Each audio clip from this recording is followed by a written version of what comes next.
what's up bros, my name is Aaron and today I want to respond to some of your questions and comments. Most of them are from viewers commenting on my latest video, my Samsung Galaxy Buds review video, but I'm also going to respond to comments on other videos as well, okay? So, Balazas Voros. Sorry if I'm butchering your name, I know I'm not pronouncing it right. If I set the EQ, the Samsung Galaxy Buds EQ with an Android device, is it going to stay like that when I use it with an iPhone? Okay, the short answer is no. None of the settings that you set through the Samsung Wearables app is going to carry over to the iPhone. And I'm not just talking about EQ settings, I'm also talking about touch controls, ambient sound pass-through, notifications.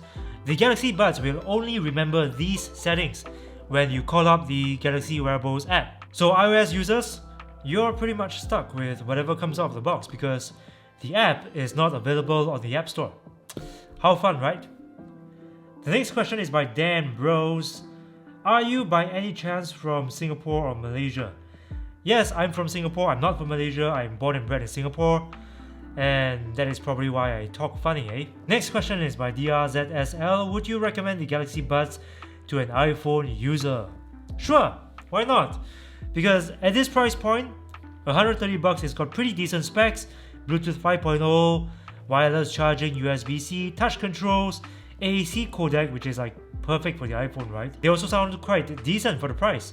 My only gripe is that they don't have a lot of bass, so they can tend to sound quite thin and bright, and there's no way to boost its bass in iOS. Yet, I will still recommend them for iPhone because they are a pretty decent pair for the price. Not a lot of earbuds at this price point support AAC and wireless charging and all these bells and whistles. Next question is by, or rather next comment is by Maruli Uhum. Bad pronunciation, I know, I'm sorry about that. Dude, can you get a proper pen knife and not use a kitchen knife to open boxes? Sorry dude, I'm working on it.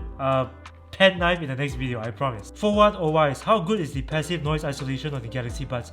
Quite good actually, quite good. In fact, so good that my wife has to stand in front of me to talk to me to get my attention, and her voice is actually pretty loud. You did a great job there, bros. Liao Michael commenting on my Audio-Technica SR30BT review video. Very detailed review, thanks.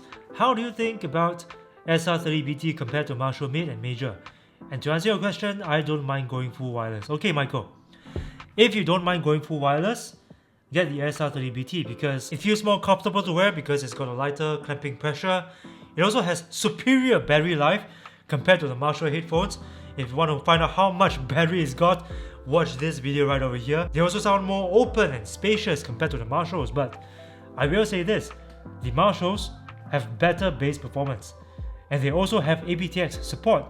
So if you're big into gaming on your Android smartphone, you will get better latency performance than if you were using the SR30BT, which only supports AAC. Okay, last comment, Dmitry Zaevsky, hope I read that correctly. He commented on my Marshall Major 3 Bluetooth review. Oh, you're so ugly.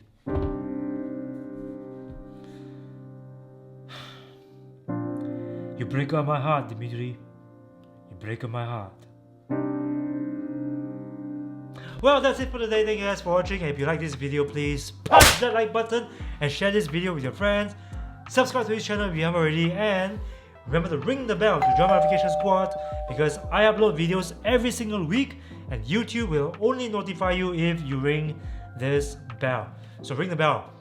Thank you guys for watching and I'll see you again in the next one.